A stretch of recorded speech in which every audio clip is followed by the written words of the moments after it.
Hi, my name is Ryan Timothy LaFernie, and today I'm going to talk to you about strategies for preserving your physical and digital audio collection. Because I suspect that your audio collection has a myriad of values attached to it, including research, instructional, production, experiential, and monetary values. And so I would say that makes a strong case for preserving your collection.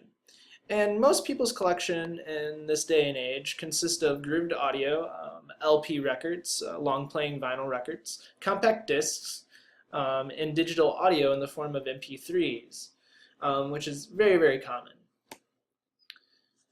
And so the first thing I'm going to talk about is grooved audio. Since during the second half of the 20th century, virtually all grooved audio discs were vinyl LPs and 7-inch 45s, I will primarily focus on how to preserve these forms of records because these are what are most commonly found in a record collector's collection. And technically speaking, a vinyl record is an analog sound storage medium in the form of a flat polyvinyl chloride disc. Vinyl records have a single modulated groove that spirals from the edge of the disc to the center, and the encoded information in the groove is reproduced using a stylus and a form of amplification. Optical media, compact discs, is an optical storage medium with digital data recorded onto it. Digital data can be in the form of audio, video, or computer information. A compact disc is played in a drive, and the information is read or detected by a tightly focused light source called a laser. And a compact disc is a deceptively simple looking device considering the technology required to make it, and it consists of 3 layers of materials. A base layer made of polycarbonate plastic, a thin layer of aluminum coating over the polycarbonate plastic, and a clear protective acrylic coating over the aluminum layer. CD data is represented as thin indication known as pits in the polycarbonate layer. And audio CDs became commercially available in the 1980s, and throughout the 1980s and 1990s, these were the preferred medium of choice for audiophiles. And lastly, the consumer format has once again moved on. Most music lovers in the 21st century have opted for digital downloads to expand their collections over CDs or vinyl records. And this is because digital music is convenient, often cheap, and can be easily played on the go on tiny portable iPods as well as cell phones. No longer do you have to haul a huge Walkman around. The most common digital format is the MPEG-1 or the MPEG-2 audio layer 3, more commonly referred to as MP3. It is an audio coding format for digital audio, which uses a form of lossy data compression.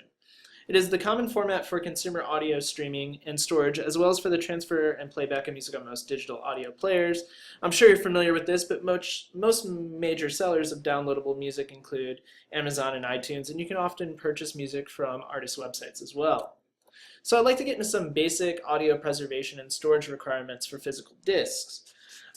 Because preservation for sound-carrying media can be perceived as difficult, but really on the surface there's a few main things you need to be aware of to really ensure the longevity of your collection. And we're going to start with talking about environmental control and shelving.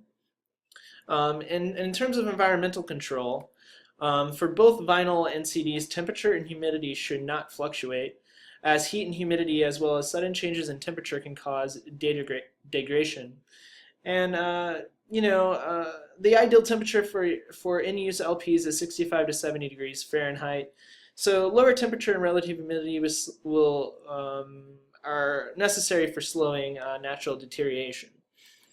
And the room where audio recordings are stored should be kept as dust-free as possible because dust and other contaminants can settle in the grooves of the vinyl disc into the pits of CDs and can scratch the audio recordings and interfere with playback. And you should always check that a disc is clean before playback. If not, you should clean it. And when not in use, discs should be stored in protective sleeves or CDs in plastic jewel boxes. And then as far as shelving and storage, vinyl discs should be stored upright on shelves. Store LPs with other LPs.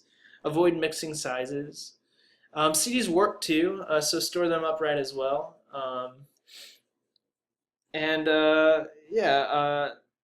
if you store vinyl in a box, make sure the box is not too big or not too small, or that the box is not too full or too empty, as both instances can cause damage. Let those discs breathe. And boxes or shelf dividers should provide support so that the discs do not lean over at an angle while on the shelves. And as far as location, store away from potential sources of water leakage so your records and CDs aren't damaged. And so, one last thing, as far as lighting goes, try not to expose your discs to sunlight. Vinyl discs especially will readily buckle if exposed to heat or sunlight. And in general, you should just return CDs and LPs to their sleeves or boxes immediately after playback to avoid exposure to light. Now, when handling and cleaning your physical collection, it's important to take great care. So some things you should remember, that handle CDs using clean hands and handle by the outer radius and center hole, and you should only hold vinyl by the outer radius only. If you clean a CD with a cloth, always clean from the center towards the outer edge. Never go sort of in the direction going around the disc, as this harms the pits.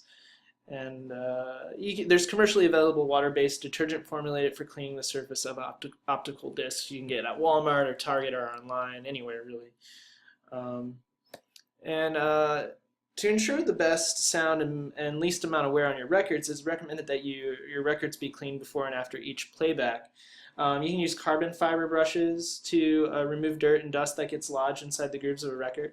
The record should be cleaned in a circular motion in the direction of the grooves. Distilled water and a soft, lint-free cloth is a common method of cleaning. Another method is to clean the LP on a moving turntable with a disc cleaning brush. And going back to CDs too, CDs really shouldn't be cleaned all the time.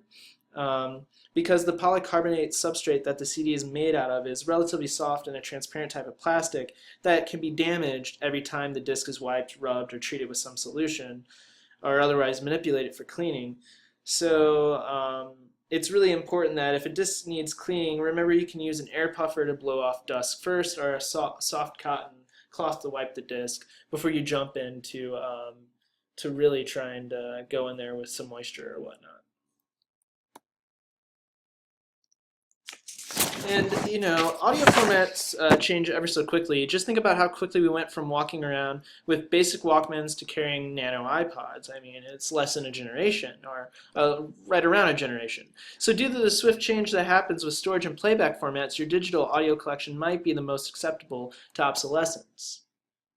So in terms of digital audio preservation, which your audio collection might include music, lectures, and other important sound formats as noted, or recording formats as noted. These recordings have personal, financial, educational, and other long-term value. So you'll probably want to keep them around for, you know, a long time. So your audio files should be saved in open, non-proprietary, and popular file formats, such as WAV or MP files. And I apologize for the misspelling there of non-proprietary. And you should pick the highest quality versions that you have to save, as this will help with playback to ensure optimal playback quality. And you should put your collection on a single hard drive to work and save from a single location. And then you should next create a directory or folder structure that allows you to organize your files, so you can that ensures ease of access. And if your files are in an unpopular or older format, you might consider encoding them in or converting them to more open formats such as WAV or MP3, which have a wide amount of support. Now, a real quick note, if you decide to convert some of your analog audio materials, LPs, cassettes, CDs, etc., into digital formats, you should identify, decide, and organize the analog materials you wish to convert in a manner that you would with your audio collection. And there are 4 characteristics you should remember when going about converting your analog materials. You should remember file format, sampling rate, bit depth, and compression bit rate, and consider these. Um, and on the website, which I'm about to show you right now, I have resources that you can go to find various recording interfaces and audio editing software that will allow you to convert your analog um, collection. And my advice is to use the interfaces and software that you are comfortable with and that which is sufficient for the job. And so this is our resources page, but under Born Digital Music, which gives you an outline of how to preserve your Born Digital Music, I have a digital music resources page here, and it's loading. And I have software packages that you can look at, and some of these are open source, and some of these are free and commercial. I have cloud backup solutions, so besides backing up on an external hard drive, I would suggest also backing up on some sort of a cloud solution, such as Dropbox. And then for audio editing software, we have free open source software such as Audacity, which is a popular one and I've used before, and commercial. And all these have different price ranges that vary, so just go in there and click on the links and research for yourself there. And on our resources page, real quick, I know I'm going over my time, but I just want to give you a brief overview. I have kind of books that are not too in-depth, not too scholarly, that are selected on recording, record collecting, and sound history. I have links to various, right here, various record stores across the country, as well as some designer shops for shelving units, and Crosley Radio, who produces portable turntables. 5 best record players via lifehacker.com is a nice little article I found. And then over here we have a major sound archive libraries and audio collections from across the states, and also online. So be sure to check that out, and you can go online to audiocollectionpreservation.weebly.com, and browse the preservation strategies. Once again, they're more in depth. I went over a brief overview. And I thank you for your time and for watching this video. You can email me via my Canvas email address if you have any questions. Thank you.